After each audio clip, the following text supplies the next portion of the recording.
Hi, this is Jack from Alpha Charts with a State of the Market video. Today is September 7th, 2020. Happy Labor Day, everybody. Before we get started, this video is for educational purposes only. These are not recommendations to buy, sell, or hold any stock or security. And I may hold positions in some of the equities mentioned. Know your time frame and risk tolerance. Also, if you enjoy these videos, please like and subscribe to my YouTube channel, and I am also on Twitter at AlphaCharts365. So check me out there. All right, so let's start with the S&P 500. This is a daily chart. So we have this nice point of resistance. We broke out, and now over the last couple days, we have now retested the breakout. So the way I look at this chart is that the longer term moving average, which is my 65-day EMA, is still going up. So this area, as long as it holds, is just a retest of the breakout. And I don't think there's any significant or real serious damage happening. I don't like the faster moving averages that are kind of now flattening and turning down. And the volume also is a little bit on the heavy side for what I would like. But at this point, as long as, 3320-ish or so, somewhere around there, as long as that holds and the 65-day EMA is still rising, I think this is just a normal retest of a breakout, and the uptrend, and it continues, and we are in a bull market. So that's the way I'm viewing the SPX. I could be wrong, and I'll know I'm wrong if price gets down here into this white space, right? If we're down here in this white space, I'm wrong, and I will change my stance. So let's look at the Qs. All right, Qs have been in this beautiful channel. And you see we hit this top channel bar once, we'll call that twice, 3, 4, 5 times down. Every time it's, retraced every single time. We pierced it, and then the buyer stepped in, and we are still in the uptrend channel. So again, same as like the SPX, you hate the volume, right? That's a huge amount of volume. So it's a pretty significant shakeout. And as long as the 65-day EMA holds and is an uptrend, I think that, the market is innocent until proven guilty. But if we break and close below this channel, and, especially if we, get into this white space, then it's very likely that we're going to go ahead and retest the original breakout over here. But that's not what I'm seeing yet. Again, hate this volume, but only price pays, and this is what we are looking at.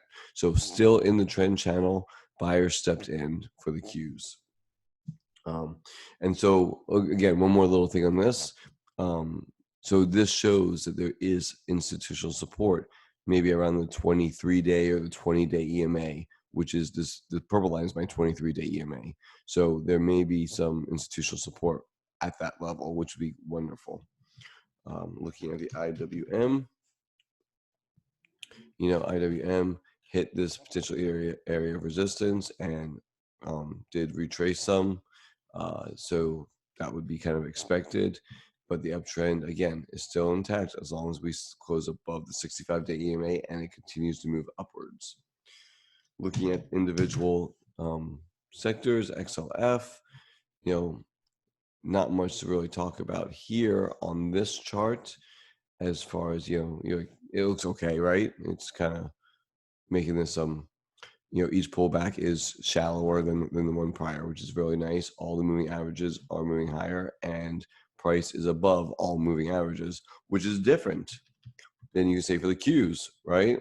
Or the SPX. So, or even, IWM, right? So XLF, right off the bat, is holding up better than the indexes, okay? And that is something to take note of. And when we look at SPX versus XLF, versus SPX, I'm just going to clean this chart up just a little bit. I mean, this area is significant because it's the 2009 low. And if you watch my videos, I've been watching this particular chart for, a while now to see how this develops. This 2009 low, that's a big deal. Now this relative chart against XLF over SPX had this falling wedge-like pattern, right? The falling wedge-like pattern, I maybe even to draw it a little bit better on the side. But the point being is that this green area was the prior support, broke down below it, and now price is breaking back above it. Okay, so I think that's a big deal, and I think I like this a little bit better right there. Boom. Right, so there's your falling wedge. Price is now breaking out back above it. This, I think, sets up the potential for XLF to outperform the broader market. Does that mean that it's going to shoot up and skyrocket higher? I don't know if it's going to do that, because all it needs to do is, technically they both could go down. They could just go down less than the SPX, and you're going to show outperformance, right? So that's why looking at the regular chart is a big deal also. And again, we are seeing a nice uptrend and pullbacks being shallower, and it may have some room to run until this $30 or so, $30 to $31 range. That would be that would be fine with me, right? That makes sense, and that's where XLF may go to.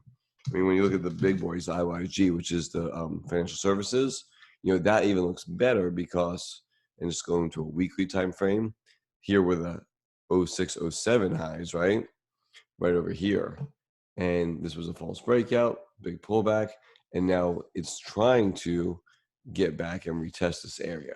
We'll see if price will do that, but overall, I think XLF is a place where we may want to look for maybe some outperformance versus the SPX.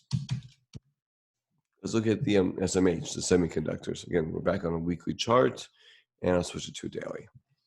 So this was an uptrend line that I kind of drew in here that kind of held, and now price is below that uptrend line. If you look at the moving averages, it's below the 23-day. So SMH is looking a little bit weaker than some of the indexes. Buyers did step in here, so that's a positive, but this is one that may be a little bit on the weaker side right now, which it's kind of territory that's not used to being in, right? Usually SMH is leading, so something to take note of. Looking at lumber, resistance, and we got the pullback. The buyer stepped in. So this week will be interesting to see if we roll over here or if we decide to break out. Breakout being the bullish, the rollover being the bearish scenario. SPX versus TLT. Looking at this chart, so the point of this chart is, are we in a risk on or risk off environment? And I still think that we are in a risk on environment. We haven't really taken out any other significant highs yet. That could change on Tuesday, tomorrow, but as of right now, to me it still looks risk on. All the moving averages, the fastest ones are starting to roll over, but everything else is mostly in an uptrend, so it looks pretty good so far. Let's look at IEI versus HYG. So this is credit spreads, and just looking at the credit spreads, a little pop up here, but again, nothing significant. We're not screaming higher.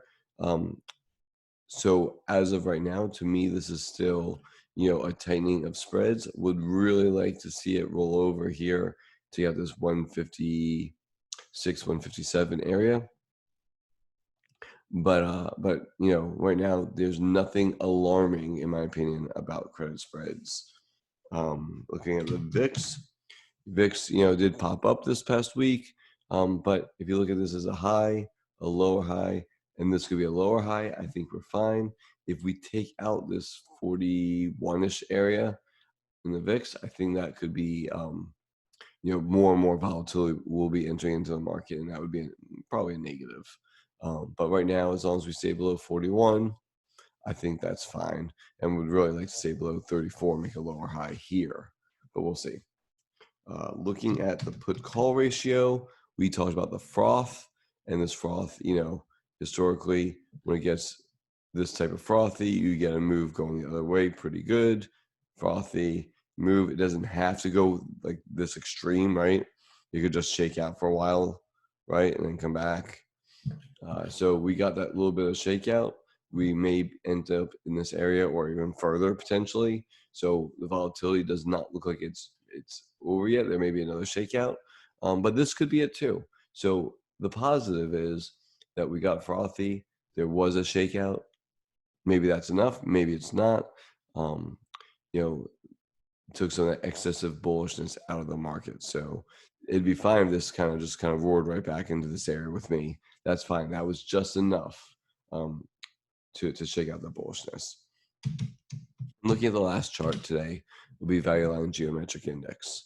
We're right below this, resistance area. Weekly chart, you can see kind of better. Resistance, resistance, resistance, kind of broke out, fell back below, and now we're coming back up to this potential resistance area here.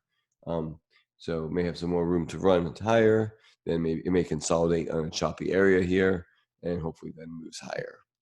So that is overall what I see in the market. Uptrend still intact. For now, that could change next week, but this market looks like it's being supported. But we will see. Anyway, everyone have a good week. Hope you all fared well last week, and take care.